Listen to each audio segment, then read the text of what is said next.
one of the most difficult realities for human beings to accept is that God rarely rearranges a life without first disturbing it.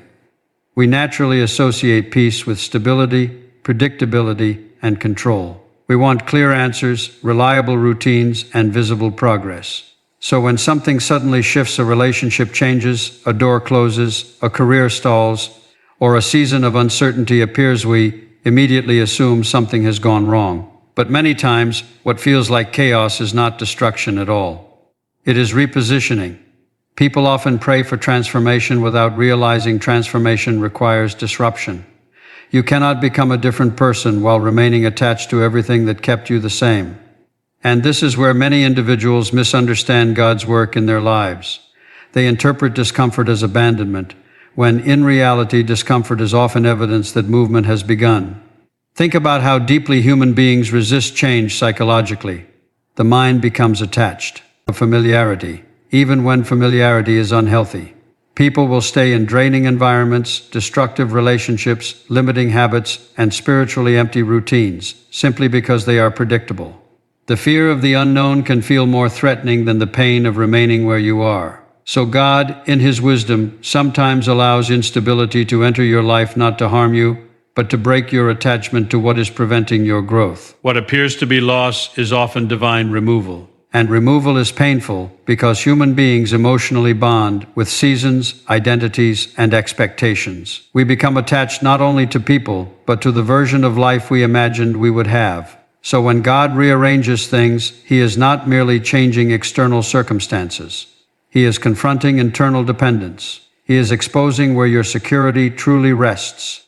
That is why seasons of rearrangement often feel confusing. You can be praying, faithful, disciplined, and still experience disrupt. The modern mindset assumes that obedience should immediately produce comfort, but Scripture repeatedly shows the opposite. Many of the people God used most powerfully first walked through uncertainty. Abraham was told to leave familiarity before he saw promise. Joseph lost comfort before he gained influence. Moses spent years in obscurity before stepping into purpose. Even in psychological development, growth rarely occurs during comfort.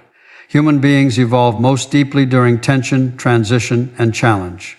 There is something spiritually dangerous about excessive comfort. Comfort convinces people they are in control. It creates the illusion that life is secure because circumstances appear stable. But faith begins where control ends.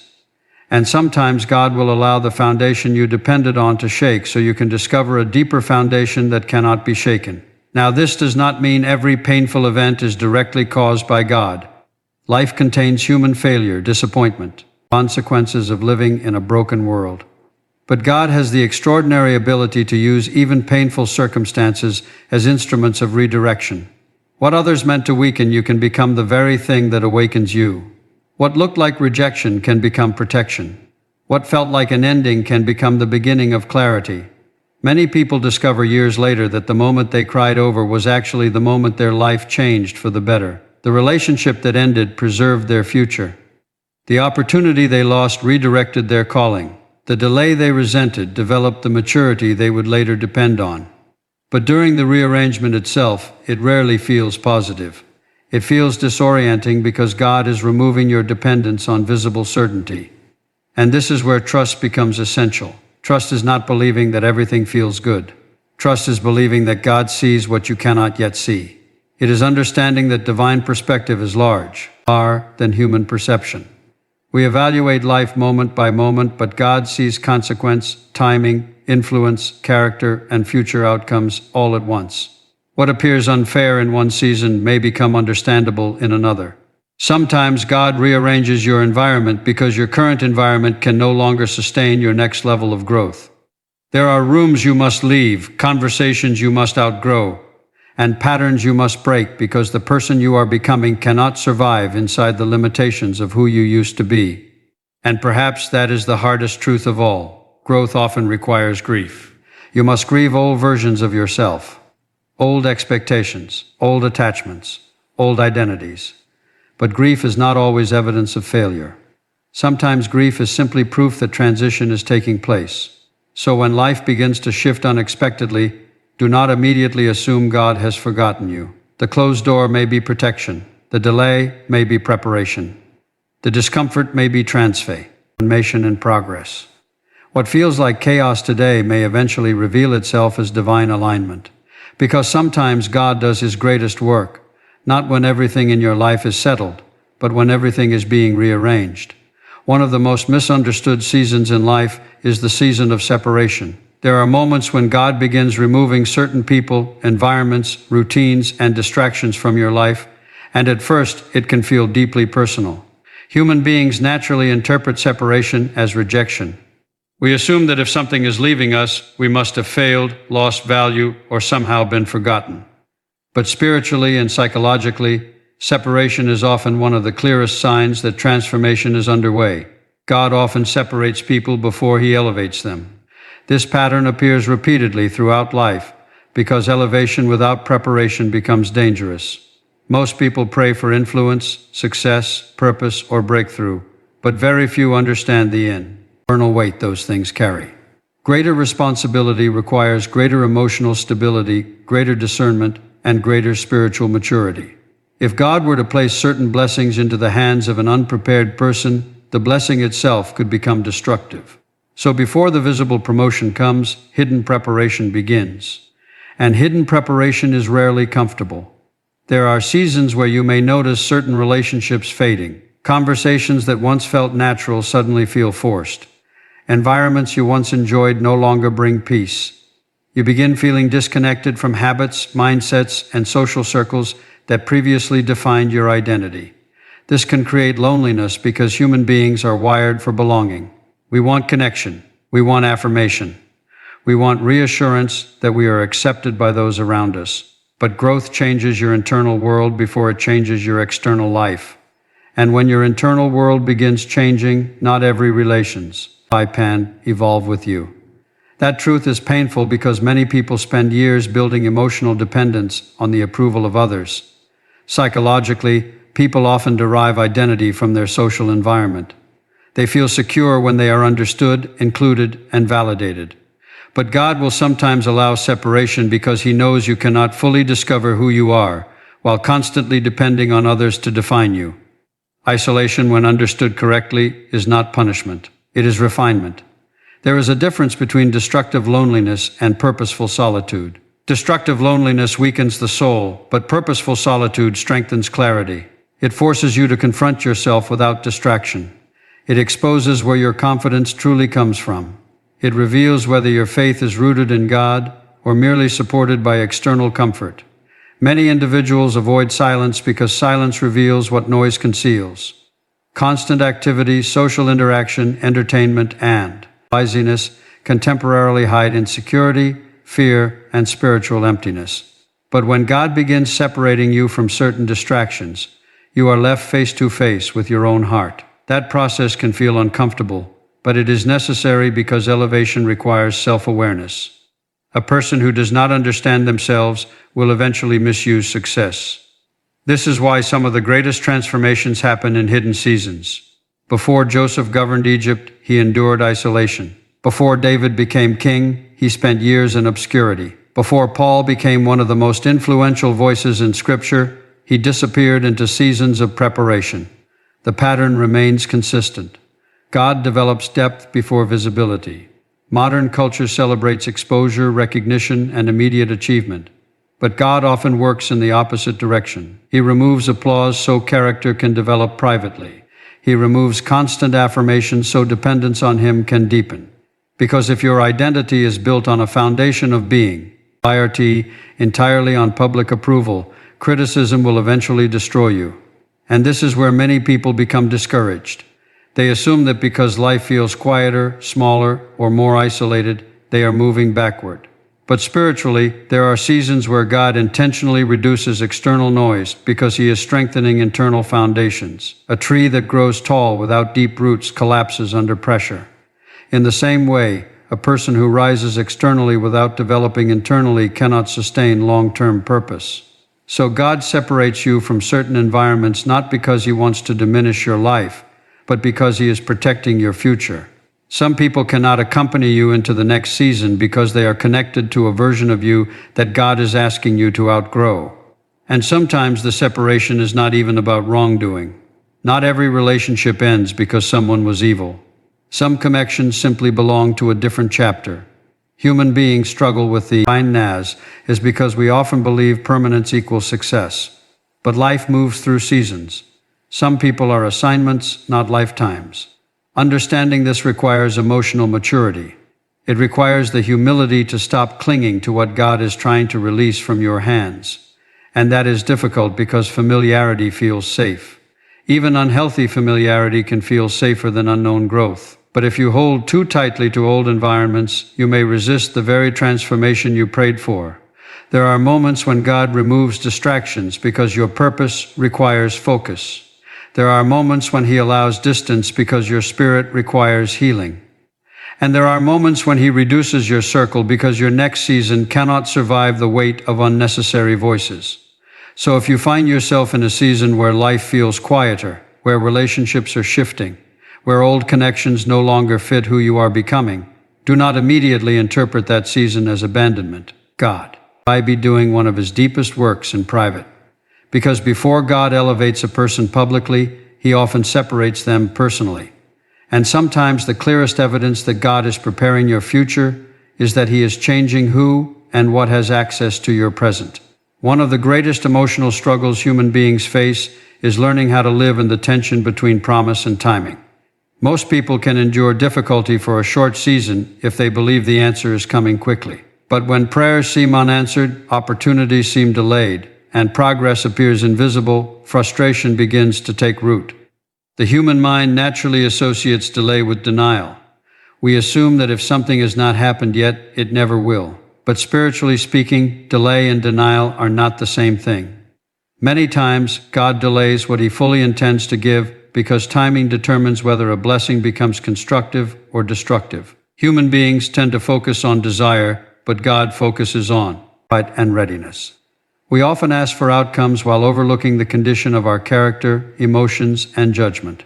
Yet timing is not merely about receiving something. Timing is about becoming someone capable of sustaining what is received. This is where spiritual maturity and psychological growth intersect. A person can possess talent without discipline, opportunity without wisdom, influence without integrity. And when success arrives before internal preparation, it frequently creates collapse instead of fulfillment. History repeatedly demonstrates this truth. People who gain power too quickly often become consumed by pride, pressure, insecurity, or emotional instability because their inner life was never developed to support their external elevation. So when God delays something, it is not always punishment. Sometimes it is protection. There are doors you desperately wanted that would have destroyed your peace had they opened too early. There are relationships you thought you were ready for that would have amplified wounds you had not yet healed. There are responsibilities you believed you could carry that would have overwhelmed the version of you that existed at that moment. But human beings rarely recognize this during the waiting season because waiting exposes impatience, fear, and insecurity. Waiting forces people to confront how much of their identity depends on visible progress. Many individuals feel valuable only when they are advancing, achieving, producing, or receiving recognition. So when life slows down, they begin questioning themselves. They wonder whether God has forgotten them or whether their efforts no longer matter. Yet some of the deepest transformations happen in seasons where nothing appears to be changing externally. A seed buried beneath the ground looks inactive long before growth becomes visible. But hidden development is still development. In the same way, God often works beneath the surface long before visible results appear. He develops discernment, endurance, humility, wisdom, and emotional resilience in private because those qualities cannot be formed instantly. And this is difficult for modern culture to accept because society conditions people to pursue immediate gratification.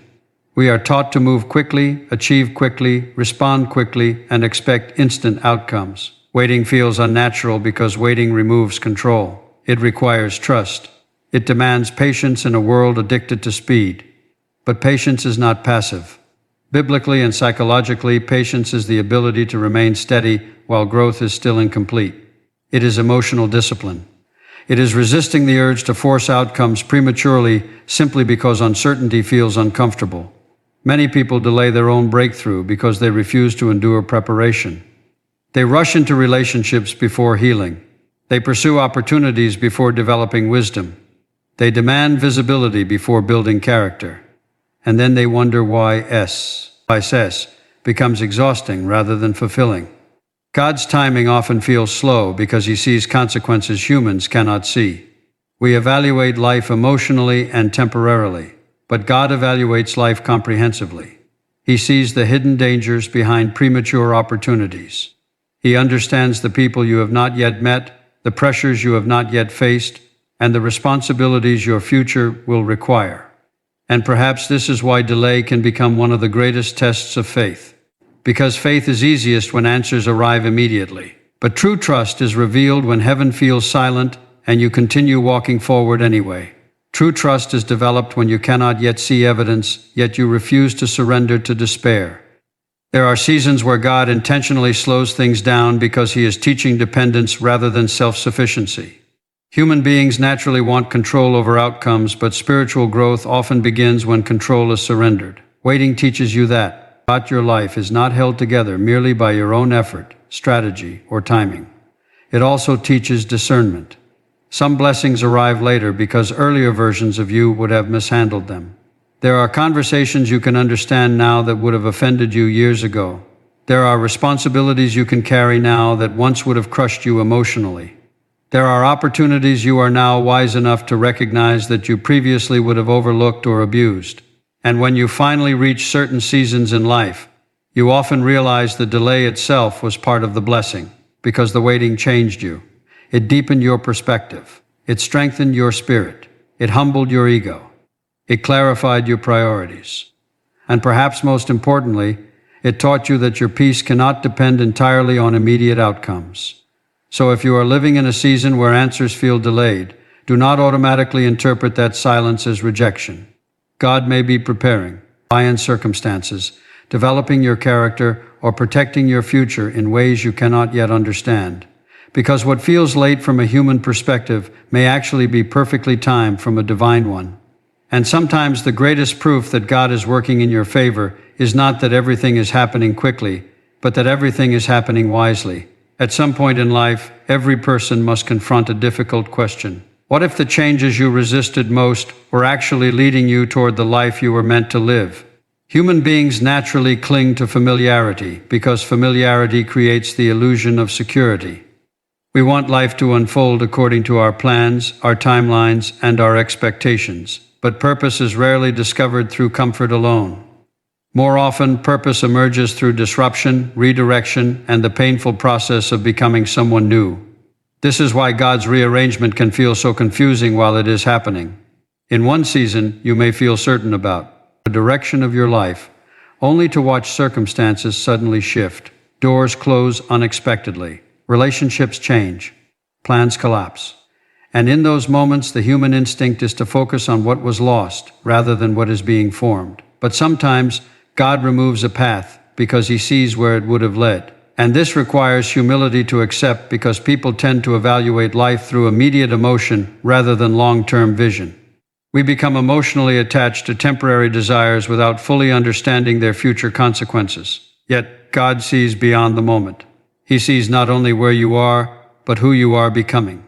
He understands the assignments attached to your life, the people you are meant to impact, and the strength your future will require. That means your current season may not be about comfort at all. It may be about alignment. There is a profound psychological truth here.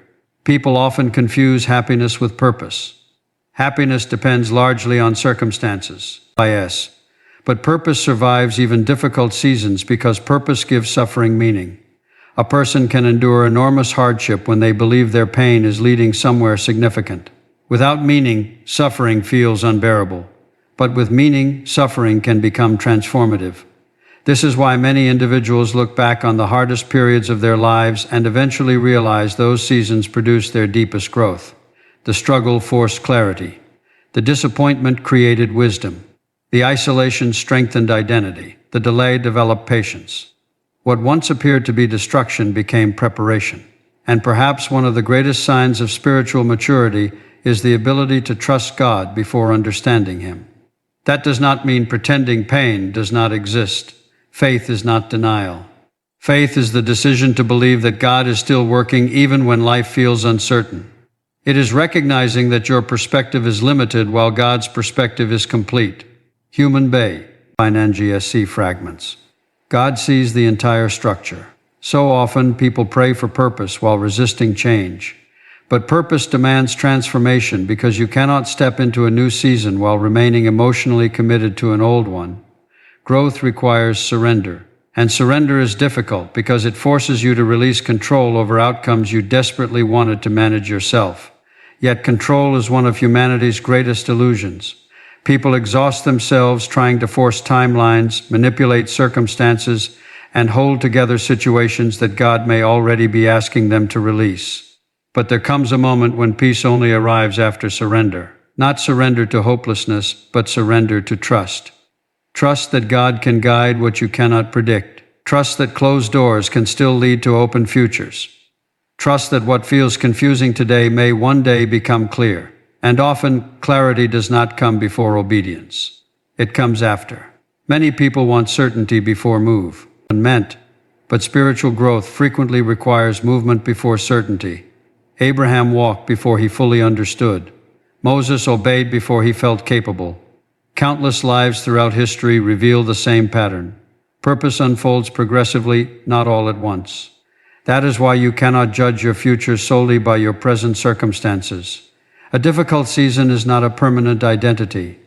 A setback is not the conclusion of your story. What feels unfinished may simply still be developing. And when God begins rearranging your life, it is not because He is trying to diminish you. It is because He sees possibilities beyond your current understanding. He sees strengths you have not yet discovered, places you have not yet reached, and growth you could not achieve without transition. So instead of asking only, "Why is this happening to me?" there are moments when the wiser question becomes, "What is this preparing me for?" Because purpose often hides inside disruption. Calling often emerges, fire transition. And the very season you once feared may eventually become the season that revealed who you truly were. Sometimes God rearranges everything not to take your future away, but to lead you directly into it.